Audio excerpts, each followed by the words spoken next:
What? Well, yeah, I know. Of course you're excited. What's up, YouTube? This is your boy John from Project Ellsworth, and I am back with you today to give you my review of John Carpenter's 1978 masterpiece, Halloween. You didn't have nothing to do with this.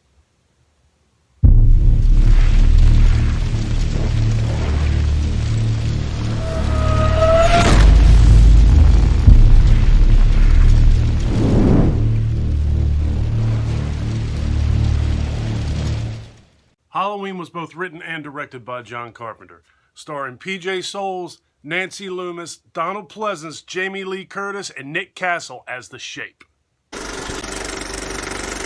Michael? I spent 8 years trying to reach him, and then another 7 trying to keep him locked up because I realized that what was living behind that boy's eyes was purely and simply evil. Halloween, the night he came home. So our story begins with a really long shot of someone approaching a house, entering a house, walking through a house, picking up a little mask, putting it on, and then killing some girl sitting topless in a chair upstairs in a bedroom. What'd you kill her for?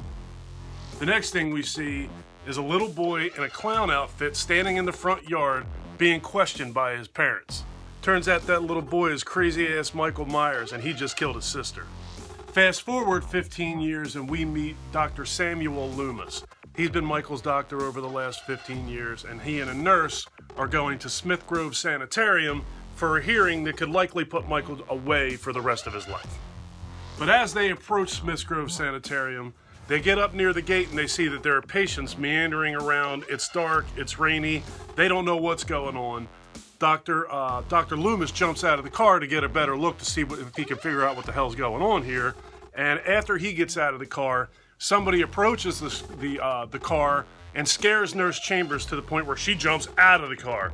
This patient steals that car and drives off into the stormy night. Stormy night. Why can't it just be night? Now we jump to the next morning and we meet a young Laurie Strode. She's leaving her house for her daily walk to school, and her father yells to her, "Don't forget to drop off the key at the old Myers house." "Okay, Dad." She goes about her way. As she's walking down the road, she is joined by a young Tommy Doyle. They're walking together, and then they come across this old Myers house. She gets ready to go up there to put the key under the mat, and Tommy Doyle tells her, "Don't go up there. Something bad happened in that house.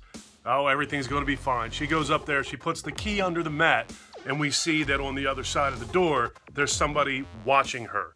I don't suppose you would know who that was. So later on that day, Laurie is sitting in class, and she looks like she's got that feeling of trying not to fall asleep or trying not to daydream when you know that feeling all too well, where you're sitting in a class and you couldn't care less what somebody's talking about. So she looks out the window, and across the street, she sees a station wagon with Smith Grove Sanitarium written across the side of it, and standing on the other side of that station wagon is a figure or a shape of a man standing there in a plain white mask looking back at her. She looks away, then she looks back, and that guy is gone. So at the end of the day, Laurie and 2 of her friends are walking home from school, and that same station wagon is driving back and forth looking at them. So they yell something at the guy driving the station wagon. They call him a creep, I believe. He slams on the brakes. They get scared, and then he slowly drives away. A couple blocks down the road, as they're walking, Laurie looks up. Nobody's looking ahead. They're all looking down. Laurie looks ahead, and she sees that same guy, or that same shape, standing behind a shrub in front of him. She stops. She tells the other 2. One of them runs up there, looks behind the shrub, and he ain't there either. "You're a slippery bastard. Who the hell is this guy? What does he want?" Things would have been a whole lot different if Laurie just listened to Tommy and she stayed the hell off of that porch. And that's it. I'm not giving you any more details, even though I'm sure every single one of you watching has already seen this movie 130 times. I mean, honestly, look, there really isn't anything that I can say here that hasn't already been said about this movie. I can only speak on my feelings of this movie. I love Halloween. I love John Carpenter. Johnny, who the hell's Johnny? And because of my love for John Carpenter and this movie, I love Jamie Lee Curtis. I love Nick Castle, PJ Souls, Nancy Loomis, Donald Pleasance. All of them guys can do no wrong in my eyes. As you can see, I like this franchise a little bit. I've built a whole room down here around it. I've been watching this movie since I was probably 9 or 10 years old, 11 years old, somewhere in that range. I never get tired of it. I watch it every Halloween. I watch it 2 or 3 times every single year between Halloweens. I love it. It's my favorite movie of all time. So spoiler alert, I'm going to do a ranking towards the end of the month on the Halloween franchise. Halloween is not going to be number 1. So it would be more interesting to see where I rank the other movies in the franchise. But yeah, this movie, it's just the way that it's shot. It's absolutely brilliant. It's very simple, and the idea is simple. Who knew that you could build a 42-year running franchise around a guy who never says anything? It's fantastic. The faceless expression of that white mask.